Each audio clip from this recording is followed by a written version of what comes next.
અમદાવાદના રોપડાના ગામના લોકો ઉદ્યોગોના પાપે અનેક રોગોનો શિકાર બન્યા છે। અમદાવાદની નદીઓમાં નિરંતર ઠલવાતા પ્રદૂષણ પાણી ગામડા સુધી પહોંચે છે। ઉદ્યોગોના અનટ્રીટેડ વોટરના કારણે ભૂજળ ઝેરી બન્યું છે અને હવે તો જમીનના બોર પણ જાણે કે ઝેર ઓકી રહ્યા છે।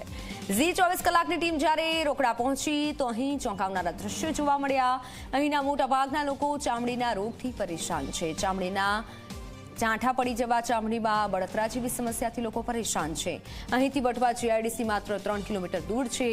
સતત વહેલ કેમિકલયુક્ત પાણીના કારણે લાલ પાણી આવે છે।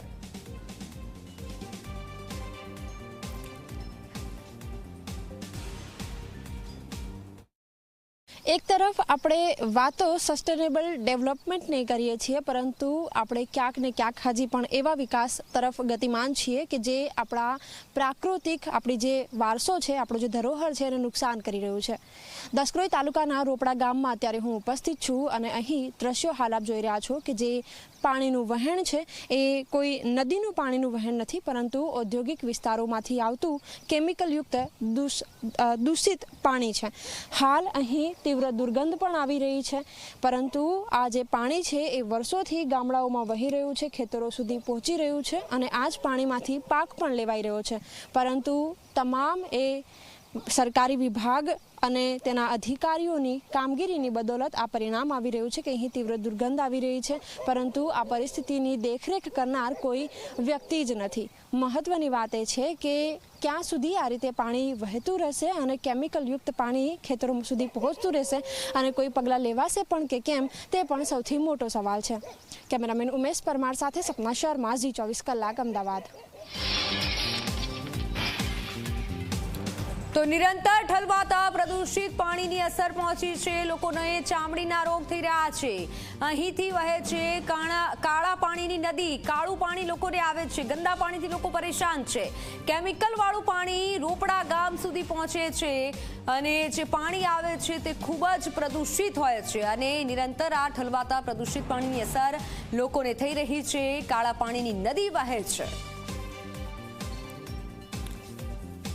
કાળા પાણીના કારણે લોકો પરેશાન છે અને શહેરમાં આ રીતે વપરાશ માટે, પીવા માટે આવું પાણી આવે છે, જે પાણીને વપરાશ માટે ન લઈ શકાય તેવું પાણી પીવા માટે લોકો મજબૂર બન્યા છે અને લોકોમાં ભારે નારાજગી છે આ પાણીને લઈને, કારણ કે ઉદ્યોગોની બેદરકારી છે અને સજા ગામના લોકોને મળે છે। અનેક રજૂઆત કરી છે ગામ લોકોએ, છતાં પણ તેનું કોઈ નિરાકરણ નથી આવ્યું, કોઈ નક્કર પગલાં નથી લેવામાં આવ્યું। અંતે ઝી 24 કલાકની ટીમ પહોંચી છે આ ગામ સુધી અને અમે આ ગામના તમામ લોકોનો અભિપ્રાય જાણ્યો અને આપણે જે દ્રશ્યો બતાવ્યા, અમારા સંવાદદાતાએ જે પ્રમાણે જણાવ્યું કે લોકો અત્યારે ખૂબ હાલાકી ભોગવી રહ્યા છે।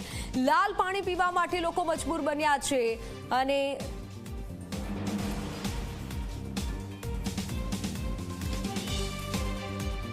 રોપડા ગામના બોર જે છે ત્યાં હું અત્યારે ઉપસ્થિત છું અને અહીં દ્રશ્યો આપ જુઓ કે કેવું લાલ પાણી વહી રહ્યું છે અને આ લાલ પાણીનો ઉપયોગ ગામના લોકો પીવા માટે અને પોતાની જે જરૂરિયાત છે તે પૂરી કરવા માટે ઉપયોગમાં લે છે। દ્રશ્યો હાલ આપ જોઈ શકો છો કે આ પાણીને કોઈ કઈ રીતે પીવે, જે ઇન્ડસ્ટ્રીયાલિસ્ટ કે જેઓ નિયમોનું પાલન નથી કરતા એવો સમજાવે કે આ પાણીને કઈ રીતે પીવામાં આવે, આ પાણીને કઈ રીતે જે દૈનિક જીવનશૈલી છે એમાં ઉપયોગ કરવામાં આવે। મહત્વની વાત તો એ છે કે વર્ષોથી ગામના લોકો આ જ પાણીનો ઉપયોગ કરી રહ્યા છે અને મજબૂર છે આ પાણી પીવા માટે। જીપીસીબી શું કરી રહ્યું છે, પ્રશાસન શું કરી રહ્યું છે, એ સૌથી મોટો સવાલ છે। સ્થાનિકો આપણી સાથે ઉપસ્થિત છે, એમની સાથે વાતચીત કરીશું, એમને પૂછીશું। આપ જણાવો, બોર આપ મેન્ટેન કરો છો? રોજ આ જ પ્રકારની સ્થિતિ હોય છે? હા। કેટલા સમયથી આનું આ પાણી આવે છે ને કેવું પાણી આવે છે? આ પાણી લગભગ ચાલુ કરીએ એટલે 2 કલાક નદીમાં પાણી જવા દેવું પડે। 2 કલાક પછી થોડું થોડું ચોખ્ખું થાય, બાકીનું પછી એનું એ જ પાણી ગામમાં પીવા માટે આપી દેવું પડે। અચ્છા, ગામના લોકોને આ પાણી પીવાથી કોઈ સમસ્યા થાય છે? હા, ઘણા ચામડીના રોગો થાય, કોઈને માથાના બાલ ગળી જાય, આવા તો ઘણી સમસ્યાઓ છે। વારંવાર બધા સરકારના કહી ચૂક્યા, કોઈ આનો જવાબ નહીં આપતા। અચ્છા, શું કારણ છે આ પાણી આવી રીતે આવે છે, એનું શું કારણ? કાળું પાણી, જીઆઈડીસીનું લાલ પાણી આવે એના લીધે આ લાલ પાણી આવે છે અમારે। બિલકુલ, ગામના જે અન્ય વડીલો છે એમની સાથે પણ વાતચીત કરીશું। દાદા, આપ જણાવો, ગામમાં કેટલા લોકો હશે ને કેટલા લોકો આ પાણીથી સમસ્યા ભોગવી રહ્યા છે? અત્યારે બેન ઘણી એવી આ પાણી આવ્યા પછી ઘણી બીમારી આવે છે અને ચામડીના રોગો થાય છે, અમુક માથાનો દુખાવો, બીમાર થાય, નાના છોકરાઓ પણ બીમાર પડે છે. આ પાણી પીવાથી આ કેમિકલના આધારે ઘણું એવું આ બની રહ્યું છે અત્યારે. અચ્છા, આપ જણાવો, આપનું પરિવાર પણ આ જ પાણીનો ઉપયોગ કરે છે? ઘરમાં શું સમસ્યા છે? ઘરમાં આ જ બેન તકલીફ છે, બીમારી, આ તે માથાના બાલ ગરી જાય, દાંતની બાંતની બધી જ તકલીફો આમાં છે. આ પાણીમાં કોઈ આવે છે ખરી, ચેક કરે છે ખરી? કોઈ આવ્યું જ નથી અત્યાર સુધી.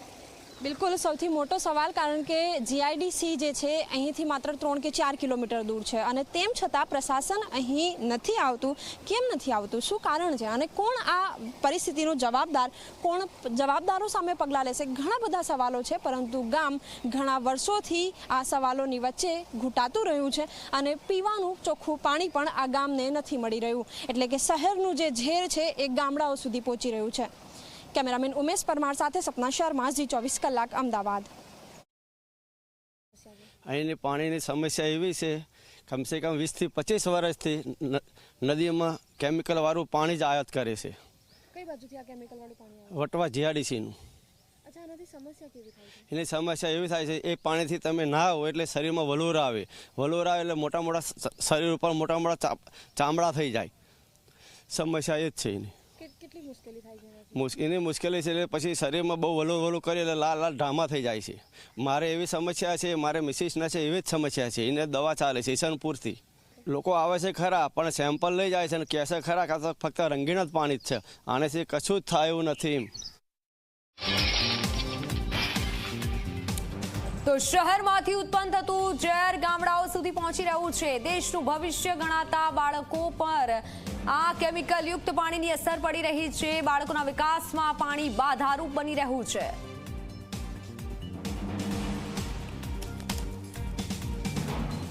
શહેરમાંથી ઉત્પન્ન થતું ઝેર ગામડાઓમાં વહી રહ્યું છે અને પહોંચી રહ્યું છે બાળકોના પેટ સુધી.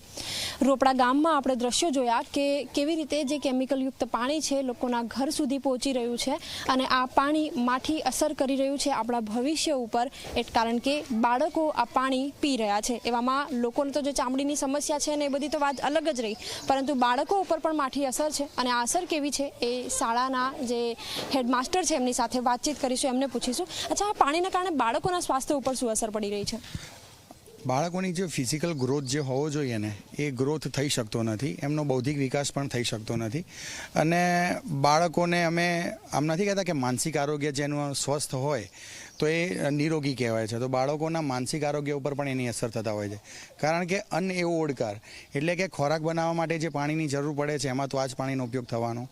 અને અમારી શાળામાં પીવા માટે અમે આરો પ્લાન્ટ લગાવેલા છે, ફ્રીઝર પણ લગાવેલું છે. દર વર્ષે એક આરો પ્લાન્ટ ખરાબ થઈ જાય છે ક્ષારના કારણે અને એના કારણે, તો શાળાને પણ દર વર્ષે 1 લાખ રૂપિયા સુધીનું એમાં નુકસાન થતું હોય છે. તો હું તો એવું માનું છું કે જો આ પાણીનું જે પ્રદૂષણ છે એને અટકાવવું જોઈએ, જેથી બાળકોના ગ્રોથ સારો થઈ શકે, એમનો વિકાસ થઈ શકે. અને એકચ્યુઅલ બાળકોને જે મળવું જોઈએ, જે પ્રાથમિક શિક્ષણનો જે એઇમ છે કે બાળકોને સારા શિક્ષણની સાથે સારું ભોજન અને પાણી પણ મળવું જોઈએ, તો અમારું ધ્યેય સાર્થક થઈ શકે. અચ્છા, આપ આ રોપડા ગામની જે સ્કૂલ છે એમાં કેટલા વર્ષથી છો અને આપે અનુભવ શું કર્યો? બાળકોના સ્વાસ્થ્ય ઉપર, એમની માનસિક સ્થિતિ ઉપર કેટલી અસર પડી રહી છે? હું આ રોપડા પ્રાથમિક શાળામાં 11 વર્ષથી મુખ્ય શિક્ષક એટલે કે હેડ ટીચર તરીકે ફરજ બજાવું છું. શરૂઆતના ધોરણમાં તો અહીં પાણીની ખૂબ જ સમસ્યા હતી, પણ જ્યારે પણ પાણી માટે વેલ કે કોઈ પણ ટ્યુબવેલ બનાવવામાં આવે તો અંદર ખાડો કરવામાં આવે ને ત્યારે અંદરથી લાલ પાણી જ નીકળતું હોય છે. એટલે લાલ પાણીના કારણે આ બધા જે બોર છે એ બધા ફેલ ગયેલા છે. ખેતીમાં પણ એનો ગ્રોથ થઈ શકતો નથી, તો પીવામાં તો પાણી સપોઝ આપણે વપરાશમાં ના જ લઈ શકીએ. નજીકમાં અત્યારે નર્મદાનું પાણી પહોંચ્યું છે, એટલે કેટલાક અંશે પાણી આવે છે, પણ એ આખા ગામ પૂરતું સીમિત નથી.